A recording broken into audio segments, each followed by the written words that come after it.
Oke guys, Bismillahirrahmanirrahim. Assalamualaikum warahmatullahi wabarakatuh. Minasang, gimana kabarnya? Bertemu lagi dengan saya Fauzan Anggrah di channel Faujapan.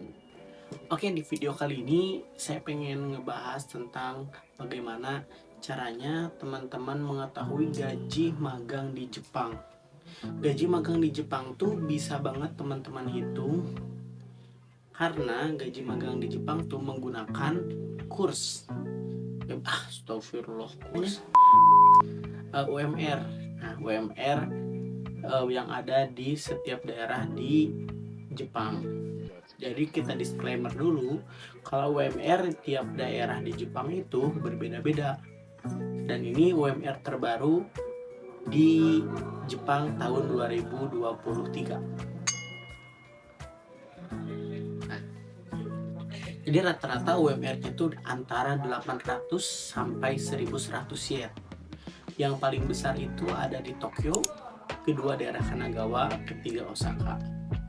Jadi rata-rata gaji per jamnya anak magang di Jepang tuh beda-beda ya, tergantung di mana dia ditempatkan nanti. Oke guys, sekarang kita akan coba hitung gaji rata-rata anak magang di Jepang tanpa memasukkan lembur. Kenapa saya tanpa masukin lembur? Karena lembur itu tiap perusahaan tidak selalu ada guys. Bahkan pada umumnya itu sedikit sekali perusahaan-perusahaan yang ada lembur setiap bulannya buat para pemagang. Jadi intinya mah rata-rata tiap pemagang tuh jarang dapat lemburan gitu, kayak gitu ya guys. Jadi kita lembur nggak akan dulu dimasukin, jadi biar teman-teman ekspektasi terhadap gaji di Jepang tuh nggak terlalu tinggi guys. Ini pengalaman pribadi aja gitu. Sebelum saya datang ke Jepang, saya tuh sering nontonin video-video teman-teman yang teman-teman di YouTube tentang gaji magang Jepang tuh sekian puluh juta, bahkan ada yang spill slip gajinya dan lain sebagainya. Otomatis kan yang bikin kita tertarik datang ke Jepang tuh kan salah satunya adalah gaji yang jauh lebih besar dibandingkan saat berada di Indonesia. Tapi pas ternyata nyampe Jepang kok gini ya, kok yang katanya puluhan juta itu kok nggak sampai ya, kayak gitu kan, jadinya kecewa kan. Nah ini buat biar teman-teman bisa menurunkan ekspektasi teman-teman, biar ketika teman-teman datang ke Jepang teman-teman nggak kecewa gitu, karena teman-teman udah tahu faktanya di lapangannya seperti apa. Oke teman-teman, langsung aja kita mulai ya. Kita ambil rata-rata gaji pemegang tuh biar mudah ngitungnya ya, karena rata-rata itu dari 800 sampai 1100 tuh ya rata-rata di kisaran 900 sekian, mendekati 1000 yen per jamnya. Kita hitung aja 1000 yen per jam. 1000 yen per jam dikali kerja per hari itu normalnya itu 8 jam guys. Jadi 1000 dikali 8 itu 8000 per 8000 yen per hari gaji anak magang. Oke, sekarang kita kalikan dengan jumlah hari dalam satu bulan. Jumlah hari dalam satu bulan tuh kadang ada yang 30 hari, kadang ada yang 31 hari. Dan kerja di Jepang tuh rata-rata mereka atau kita sebagai pemagang bekerja itu 5 hari dalam satu minggu guys. Jadi kalau misalkan dalam satu bulan tuh total dikira-kira atau rata-ratanya 22 hari kerja normal ya. Normal tanpa adanya libur, tanpa libur gitu. Kalau misalkan ternyata di bulan itu ada tanggal merah ataupun ada libur, contoh yang libur agak banyak tuh libur musim panas, di sebentar lagi kita di bulan Agustus bakal ada libur musim panas, terus bakal ada libur musim dingin guys, atau libur tahun baru, terus ada lagi juga libur Golden Week. Tadi bulan-bulan tersebut, di bulan yang banyak libur, otomatis hari kerja kita juga semakin sedikit. Nah gini, makanya itu nggak akan saya hitung dulu gitu. Jadi kita akan hitung rata-rata per jumlah hari per bulan gitu. Contoh kita rata-rata itu 22 hari dalam satu bulan. Kita kalikan 8000 dikali 22 hari itu total 176.000 yen per bulan. Itu gaji rata-rata kotor rata-rata pemagang. Kalau di rupiah itu sekitar 17 juta guys. Seperti itu. Itu kotor. Karena kalian jangan dulu senang. Di Jepang tuh kalian bakal menemukan potongan-potongan yang begitu banyak.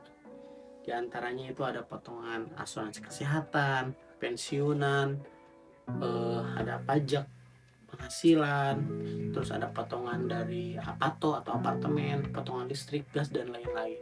Itu banyak banget.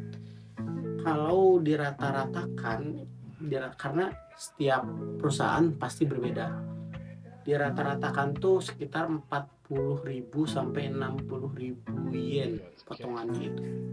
Makanya kalau kita ambil tengahnya sekitar 50.000 yen, maka gaji bersih para pemagang yang nanti akan kelihatan di struk gaji itu sekitar 176.000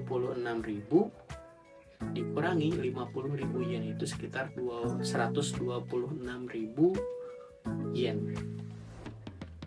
Nah, itu gaji yang nanti akan teman-teman terima dari perusahaan sekitar, kalau kita kerja selama 22 hari tanpa lembur dan tanpa adanya hari libur, sekitar segituan. Kalau dirupiahkan itu sekitar 13 jutaan guys.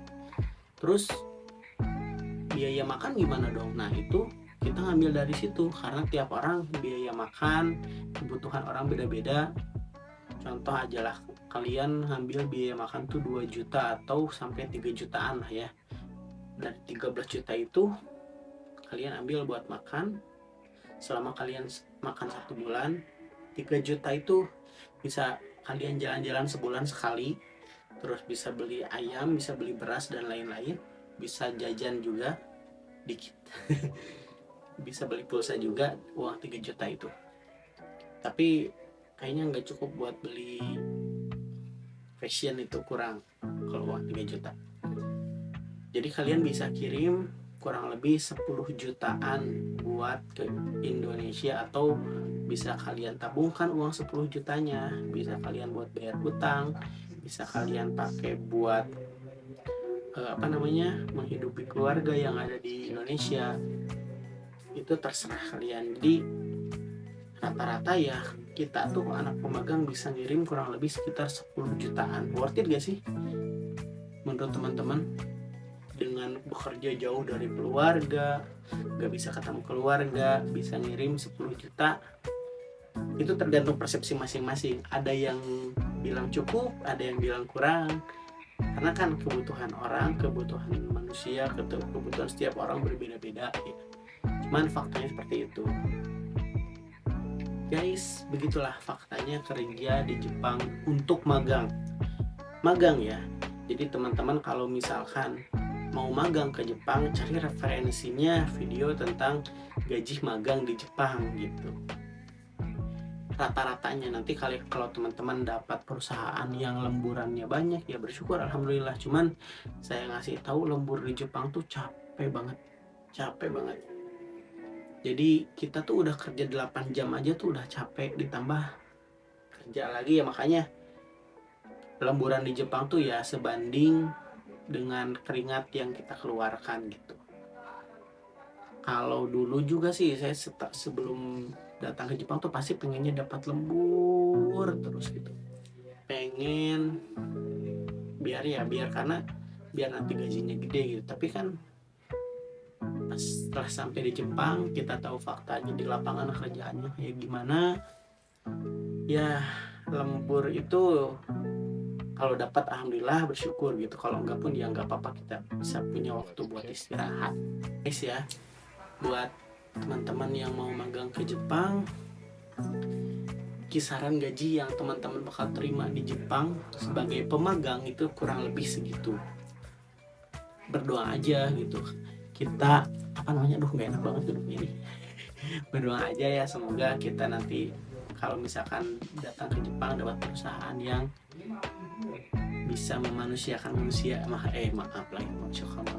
ya bisa sesuai dengan ekspektasi kita pas kita di Indonesia gitu. Jangan sampai ekspektasi kita yang ketinggian, pas nyampe Jepang fakta di lapangan kita kecewa dengan fakta yang ada. Jangan sampai seperti itu.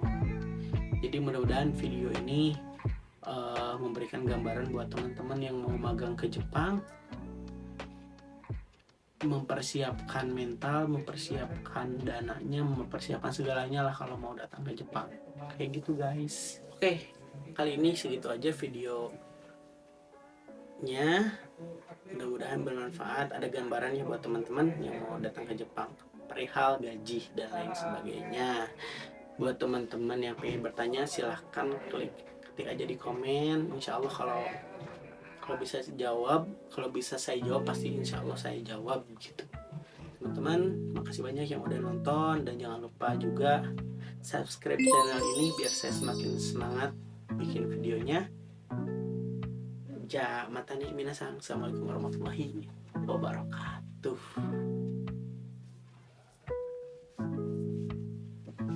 Gets a kick.